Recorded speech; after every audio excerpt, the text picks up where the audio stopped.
இறை இயேசுவில் பிரியமானவர்களே, இன்று நம் தாய் திரு அவையானது ஆண்டின் பொது காலத்தின் 17வது ஞாயிறை சிறப்பிக்க நம்மை அழைக்கின்றது.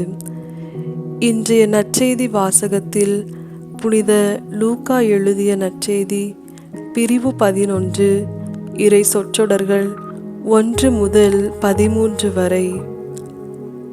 நம் ஆண்டவர் இயேசு சீடர்களுக்கு ஜெபிக்க கற்றுத்தருகிறார். இச்செபம் அனைத்து ஜெபங்களுக்கும் முன்னோடியாக காணப்படுகிறது. 7 விண்ணப்பங்களை இந்த ஜெபத்திலே பார்க்கிறோம். 1. விண்ணுலகில் இருக்கிற எங்கள் தந்தையே. அன்றைக்கு யூதர்கள் அவர்களுக்கு மட்டுமே விண்ணுலகம், அவர்களுக்கு மட்டுமே தந்தை என்று நினைத்து கொண்டிருந்தார்கள். ஆனால் இயேசு கூறுகிறார், எல்லாருக்கும் அவர் உரியவர். நாம் அவரோடு நெருங்கிய அன்போடும் உறவோடும் வாழ வேண்டும். நம் விண்ணுலக தந்தை நம்மை பார்த்து கொண்டே இருக்கிறார். தந்தைக்காக நம்மை ஆயத்தப்படுத்திக் கொள்ள நாம் அழைக்கப்பட்டிருக்கிறோம். 2. உம்முடைய பெயர் தூயது என போற்ற பெறுக. ஆண்டவருடைய பெயர் தூயது. அதை நம் வாழ்வில், நம் செயல்களில் காணப்பட வேண்டும். இறைவனின் பெயரை வாழ்வின் உள்ளேயும் வெளியேயும் நாம் மாட்சிமைப்படுத்தக்கூடியவர்களாய் இருப்பதற்காக அழைக்கப்பட்டிருக்கின்றோம். 3. உமது அரசு வருக. யூதர்கள் அரசருக்காக காத்திருந்தார்கள். ஆண்டவருடைய அரசு ஒரு மனிதனை உருமாற்றுகின்றது. இந்த அரசை சார்ந்தவர்கள் எல்லா சூழலிலும் உண்மையும் உத்தமமாய் இருக்கின்றனர். நமக்கும் ஒரு நாடு உண்டு, அது பரலோக விண்ணகம். அந்த விண்ணகத்தின் நிறைவை மண்ணகத்தில் நாம் காண வேண்டும். 4.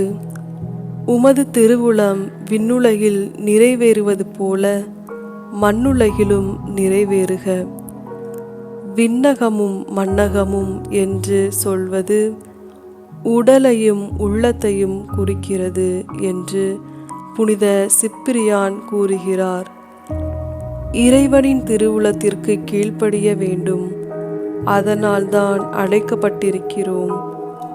5. அன்றாட உணவை நாள்தோறும் எங்களுக்கு தாரும்.